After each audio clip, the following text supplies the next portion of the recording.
Good afternoon, and thank you for joining us today for Making Progress with Mayor Leroy Sullivan. I'm excited today, and as you can see, I have a host of people with me today. A full house. That's it. That's it. It is raining outside, but it is truly a great day here in the city of Donaldsonville, and the program that we have today is really something special.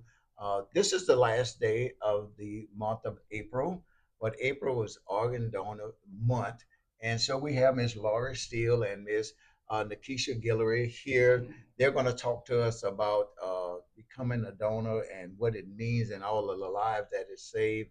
And then we have our own hometown is Miss Peggy Guyat and her husband Don Guyat, and they're going to tell the story of their daughter and the impact that she had on others' lives. So, Ms. Laura, we're going to turn it over to you. Thank you for coming on the show. Thank you. And we did not bring the rain. I know some people said that, but Nikisha and I did That's not. okay. We need it. Yes, yes. But we made it to Donaldsonville, and Donaldsonville really showed out in April. Thank you so much. Thank you. You remember him dressing in blue and green for Blue That's and right, I Green did it, Day. yes. Your house was lit up in blue and green. Yes. We had beautiful words from a donor's perspective, a donor family's perspective. So thank you for sharing that, and your daughter, Sean Elizabeth, with us.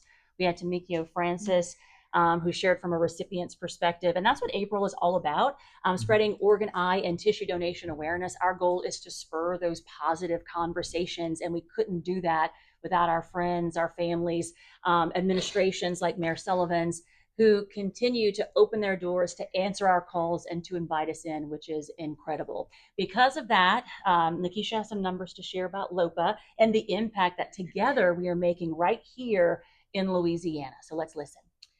So in 2025, LOPA saved more lives than they've ever saved before, with 997 organs transplanted, thanks to 336 organ heroes and 838 tissue donors.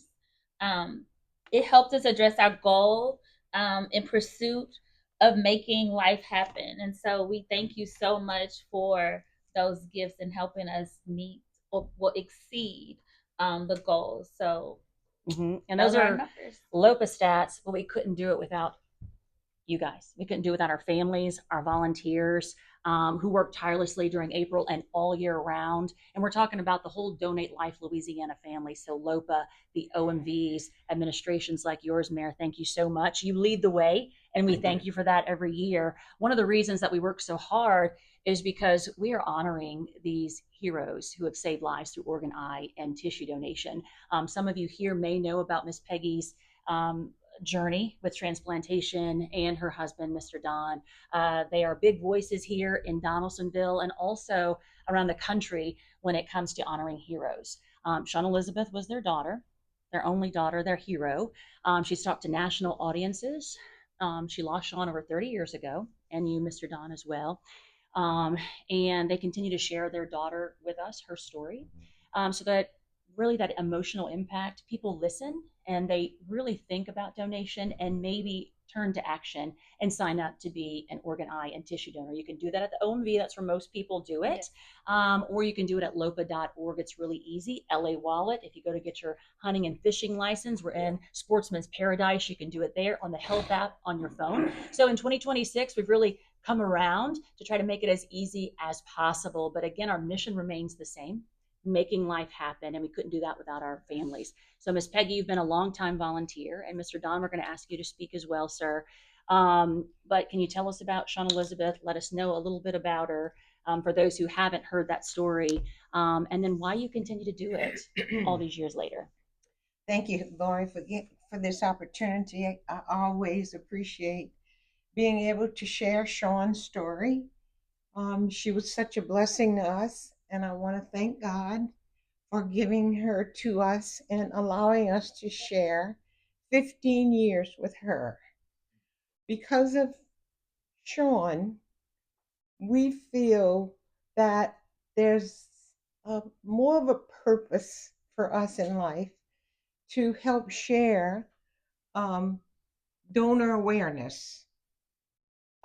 Back in 91, when we were caught in the midst of a crisis This is when we were first introduced to LOPA and Louisiana Organ Procurement Agency and what it means to become an organ donor. Sean was a sophomore at Ascension Catholic who was returning home from the grocery store and just minutes away from home when we received a knock at the door, which is every parent's worst nightmare, to be told that she had been in an accident. Little did I know then, back on August the 29th, 1991, that here, these many years later, her legacy still continues. As our parish priest told us when we were trying to make the decision, that Sean was a giver.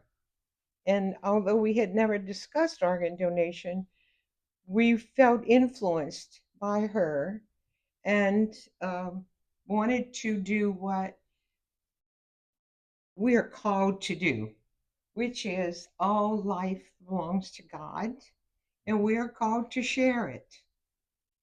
So I'm so glad that we made that decision. It was not an easy decision. It was a very difficult decision because we were caught in the middle of a crisis. It's hard to think beyond yourselves. I was praying for a miracle. We didn't get the one we were praying for, but we got 6 others. And because of Sean's gifts of life, um, I would like to share who benefited. Her heart recipient lived 22 years.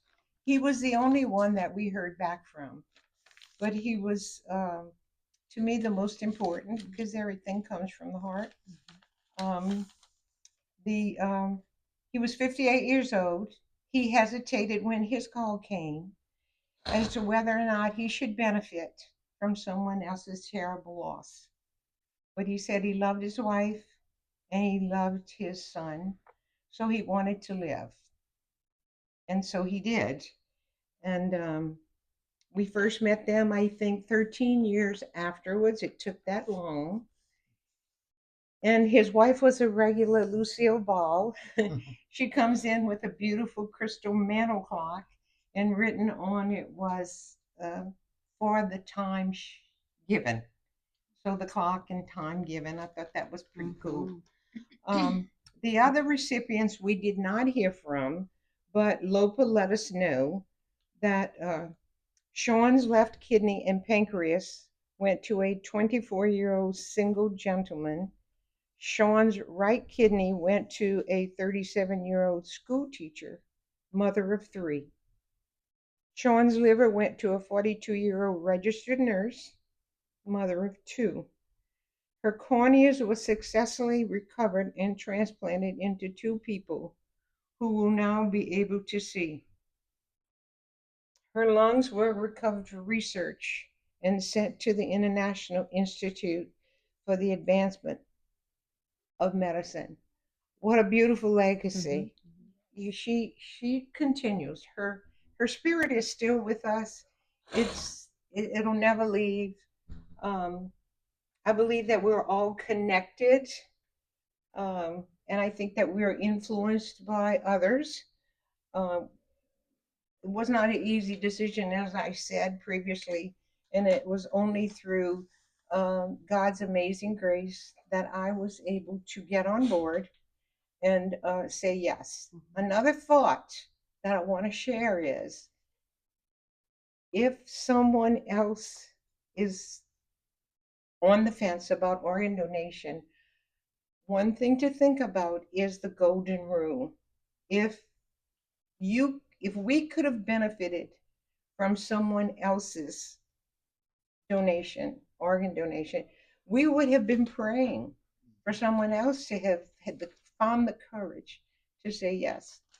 And that's what we use in our trainings across the state. We use just that example right there. You taught us that. And then we have those conversations like, what if it were you that were impacted? Would you take it? then can we talk about you being willing to give? So you taught us that in life, and we appreciate that. Right. Well, my mother taught us the golden rule, and and it stuck with me. Our parish priest was a very big influence at the time. Most importantly, I think, is when I surrendered to God and asked if it be His will to take her, have me to accept it. And at that very moment, that grace beyond understanding came over me. And um, I'm very thankful that we made the decision. What I want to say too is that people often say they're not sure that they want to be an organ donor because they think if it's on their license, they're not going to try to help them to live. This is not true. We experienced it. In our case, Sean was brain dead. It takes stringent hours of testing, and it takes two neurologists to make that diagnosis. It is not like brain injury where you go into a coma and you can come out of it. Brain death is irreversible. And I had to learn that. And I think that's very important. Yeah. And then we do give free presentations. So you go to lopa.org, you can request a speaker. So we work with churches, temples, administrations, schools, anywhere, anyone will have us, yeah, in the community, and they're free. And we try to do a pretty good job of being flexible to fit your timeline and your audience there. I do want to bring Mr. Don into the conversation, if you'd allow me to do that, sir. We talk about this all happening to your family 30 years ago. So right now, I think a lot of people talk about donation. It's out there on social media, it's out there in the news. But 30 years ago, it was a scary topic. But there was an article in the newspaper. I love this part of your story because that's how you guys were able to come to this donation world. Can you tell us about that in that article and how you led your family?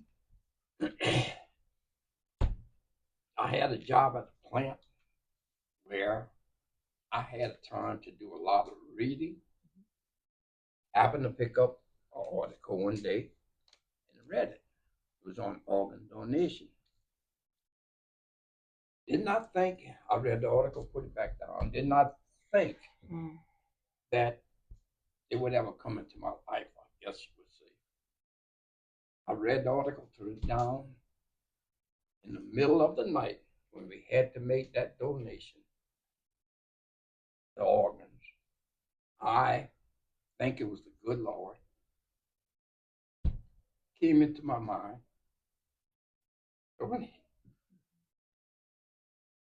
And I approached my family with it, and everybody got on board. And that's how that came about, really, because nobody knew anything about organ donation in 91. Nobody. And we asked the doctors what happens. They said the body goes into deterioration. If you want to do it, you need to do it now. We made the decision. Donate. It's a tough one. It's an unbelievably tough one. But if the shoes were on the other feet and you were looking for some organs or needed some organs, you would hope somebody made the decision. We did. And that was a very influential article that you read. That I think it was divine intervention that it came to your mind that night, which helped us all. Yeah. Our family was split 50-50 at the time. My oldest son, Shannon, is a realist, and he knew exactly where we were with Sean.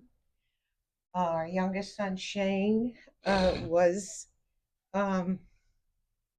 too emotional to even participate in the discussion, but he did say whatever was decided that he would go along with. And of course, it took amazing grace for me to reach that point. But the important thing is to have a family discussion I'm not telling you to become an organ donor. I'm asking you to consider becoming an organ donor. And if you decide that you would like to share and extend someone else's life with what you no longer can use, then let your family know what your decisions are so that they can honor your wishes. And I think, if I'm not, if I'm correct, that it's the next of kin at the time that has to give the okay for it. They Is have to that answer correct? lots of questions and talk with the medical team. So that's why we encourage those positive conversations. You guys Right. help to spur those positive conversations. You, Mayor, thank you so much. But we want you making your own decision, and we want you telling your family, those that'll be your decision makers. The Guillot family are outspoken advocates for donation all these years later, 30 plus years. I think that mother's love, that father's love, that translates through the audiences that you guys go up in front of. And Mayor, I want to bring you back in, not to take over your show, but I appreciate you letting us have this conversation.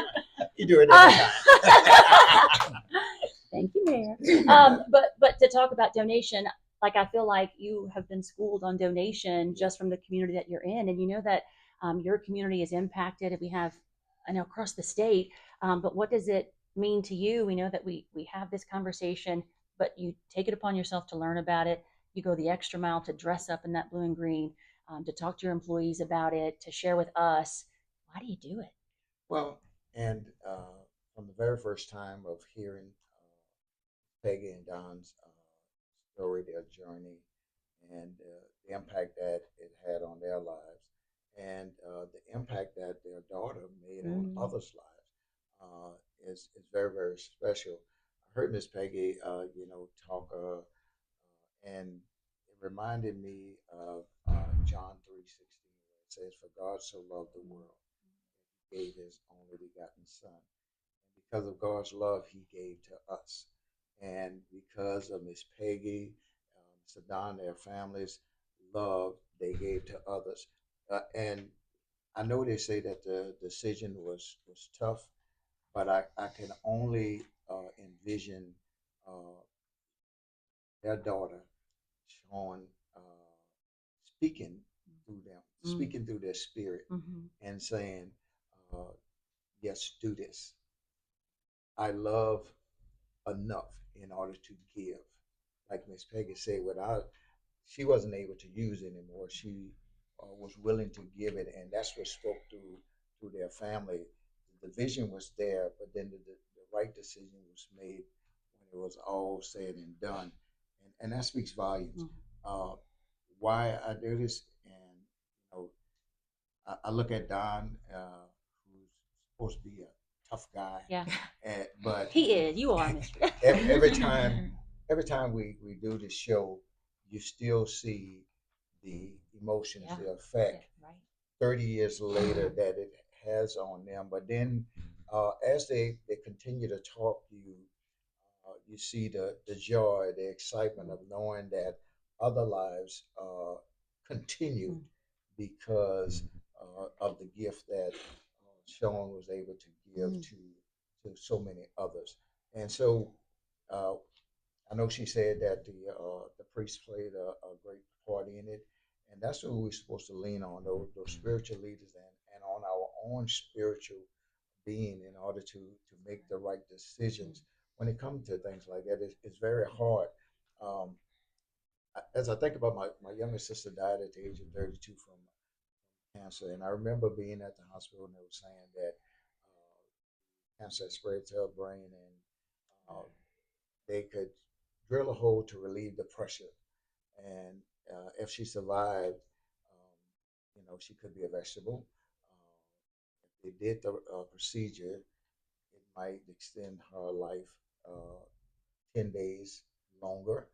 And I was like, Shane was, I was like, do it, extend it. And my mom was like, no, I don't want to put my daughter through that. And, she decided to just let the process, go. And that was hard for me to wrap my thought process around at that time because she was so young. Mm. But but then as time goes on, you think about the fact that life is here.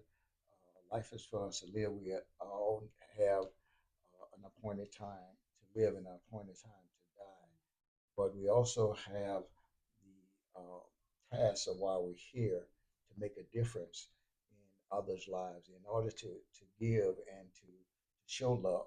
And what better way you can show love other than giving to others, other than helping others? And that's why I appreciate Ms. Peggy and Ms. Don, Mr. Don for coming on the show time after time and reopening that wound, but encouraging people to give, to donate, and it speaks volumes for the type of people they are and the way their daughter was raised and the things that she would want for them to do. And so it's just exciting to be here. It's always good to have you on the show, Laurie, because you're just a beacon of light That's right. just a pleasure to be around. And then we have Miss Guillory, who I got to know, and Yeah. she's sitting over there kind of quiet, but she Donated to me. yes, she donated, and she helped a friend. And when I heard her story probably a couple of months ago at the Lions, that was the first time I Oh, had yeah, an yeah. opportunity.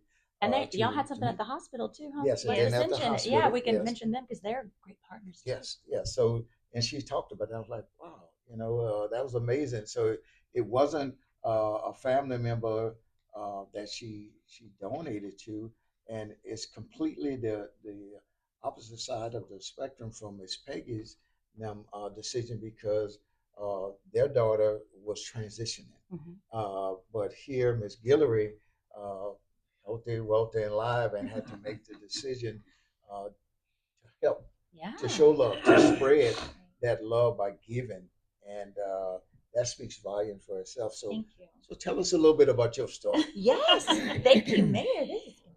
I wasn't prepared to talk about my story today. Hey, but 11 years ago, please excuse my voice. I'm getting over allergies. But 11 years ago, I decided to donate my kidney to a friend of mine. Went through the process of being tested, myself and another friend, and we both were matches. And the blood work was so identical to the point that they were like, "Are you guys sure that you're not sisters?" And I'm like, "No, we're not." But ultimately, I made that decision, and I just felt like um, we are here on earth and we have different purposes. And I was like, I felt like this is one of my purposes that God allowed me to be a match so that I could fulfill that purpose. And so, um, in being an organ donor, it has led me to my career. It has led me to LOPA. It has led me to the position that I'm in now to be able to speak about organ donation, but it's something that's very near and dear to my heart, not only because it's something that I experience, but also just knowing that the amount of people that's on the transplant list and just want to educate people because there's so many myths out there and just want people to know that um, no pressure to say yes or no, but like Miss Peggy said, the golden rule: if you want, if do unto others as you would have them do unto you. And so, being a living donor has been an incredible experience. And if I had to do it all over again, I would make the same decision. So, the second time I met Ms. Guillory was at West Ascension Parish Hospital, and Ms.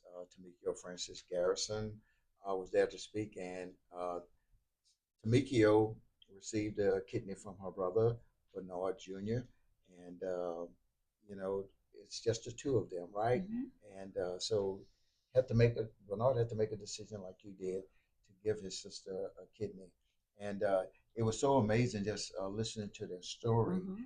and then Bernard, talking about how uh, we all know that Tamikio, she's very active in the community. She's everywhere. She's She doing a whole tires me bunch of out. things. Yes, yes. I mean, but she Me said too. if God gave her another chance, that she was gonna live, she was gonna do, and she's so involved.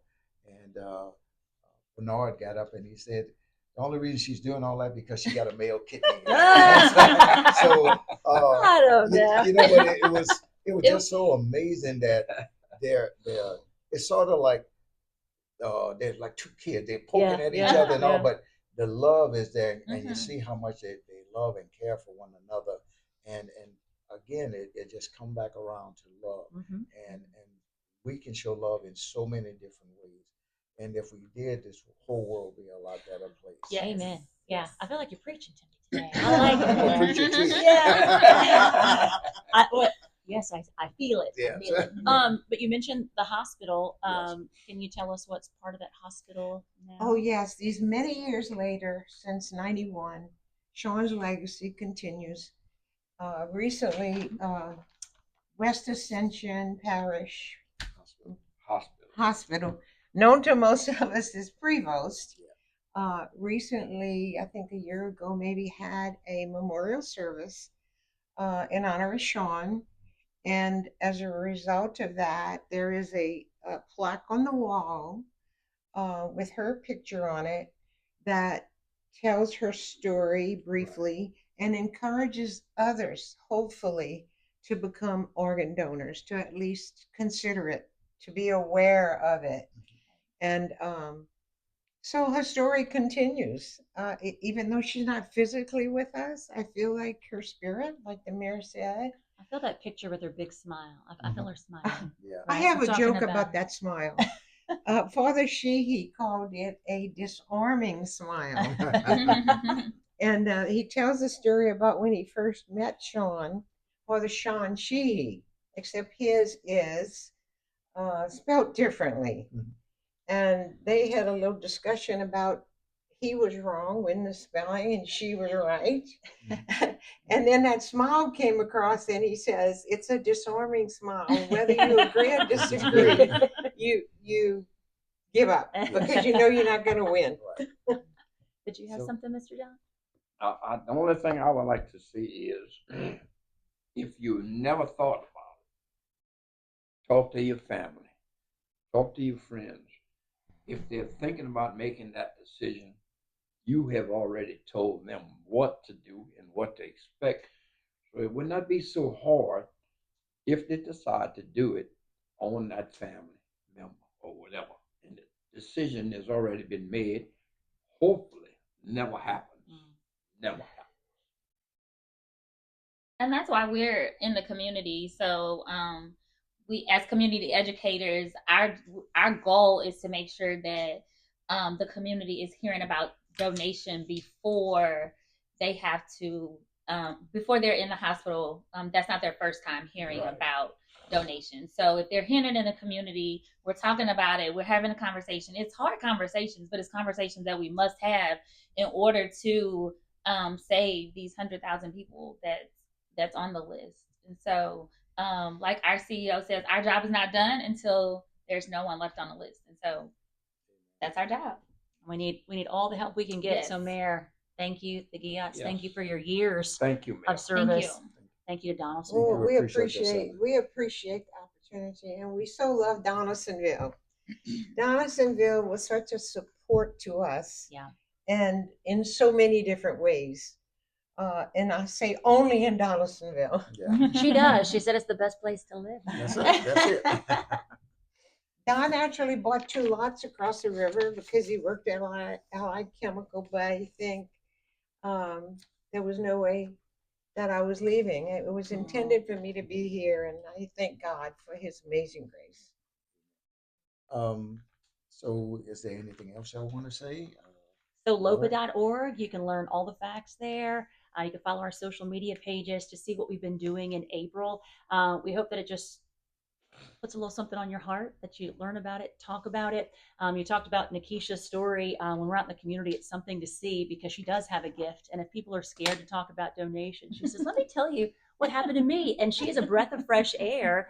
And she's able to have those conversations. The same thing watching these guys connect with their audiences. So it just takes one person to make a difference, a ripple effect. And that's what we ask people to do. Go out and do something you wouldn't normally do to help us make life happen. That can start at lopa.org or call our wonderful mayor. So Ms. Laura, I want you to commit to something Okay. for me for next year. I would like to do something at City Hall to decorate or whatever in order to have City Hall blue and green for the whole month. Challenge. I like it. Of March. So I want you to work with me to come up with something that we can do. Ms. Peggy and Don, we can do this as a group. We'll be there. So that we can do that. So but I'm telling you because you're younger to make sure that we don't forget, right? Okay, I like it, and thanks for your commitment to just having this conversation and making it comfortable. Welcoming us in. So I do have a couple of things that I need to say. Don't forget this coming Saturday, May 2nd, the Asher, also known as Friends of Donaldsonville, will have their River City Market. It's a community yard sale and vendors event. Inside. Yes, it will be at the Lemon Center. It was supposed to be at Louisiana Square, but because of the rain that is here now and supposed to be through Saturday evening, the event has been moved to the Lemon Center, which is located at 1100 Clay Street. Again, it's from 9 a.m. to 3 p.m. So they're going to have all kind of stuff. There's a garage sale, trash and treasure, vegetables, antique, arts and crafts. Nikisha, we're going to have to come back. I know. Yeah. That sounds fun. Y'all can come back, and then after the River City Market, later on that night at 6 o'clock p.m. at Crescent Park. I'm told that the rain will be over, Okay. and then we have the band Red Tape Music, but it will be gospel night. Be good. So That's gonna be amazing. gospel music will be played on May the 2nd from 6 p.m. to 9 p.m. So a full day here in Nice, Donaldsonville. yeah. So Laura, you can come and spend the day with us. Oh, you nice. We and get to Miss come Gillis. back. Okay, I Yes, like it. have a great time. And the only other thing I want to remind you of on this show is don't forget next Thursday, May the 7th, is National Prayer Day and the Mayor's Prayer Oh. Breakfast. So you can come back again on Mayor's Thursday, Prayer May the Breakfast. Okay, 7th, okay. 7:30, and we will be praying for this nation, for this community, educators, you name it, Oh, the nice. media. We pray for everybody. There will be breakfast. The breakfast is free, so come out and you might give us a little sermon or something. I'll follow your lead, Mayor. But again, thank y'all for coming, Miss Peggy and Mr. Don. Thank y'all for sharing the story of Sean. This is truly an amazing month, an amazing time, and I pray that people look at this Facebook Live and realize the gifts that can be given to others. Again, remember you can catch us every Thursday when I'm available. Sometimes life happens and I'm very busy, but Thursdays at 2 o'clock. And again, Mike, thank you for your patience and for also your understanding when I have to cancel at the last minute. So thank y'all for coming. Thank Any you. closing words? Anything you want to say? Laura, we're gonna let you close us out. You're an amazing partner. Thanks to Donaldsonville. Thanks to our amazing volunteers. April was wonderful, a bucket Yes. filler for us. It's why we do it. But our work is not over, and we work year round to make life happen. You can be part of that. Reach out to these fine folks here in Donaldsonville if you want to partner with us, if you want to tag along with Miss Peggy when she's doing a talk. Like, you are welcome. We will welcome you in with open arms. We get all the help we can get. LOPA.org is where you can find us. Thank you. God bless you. Thank you, Mayor. Thank you. Appreciate you. the opportunity.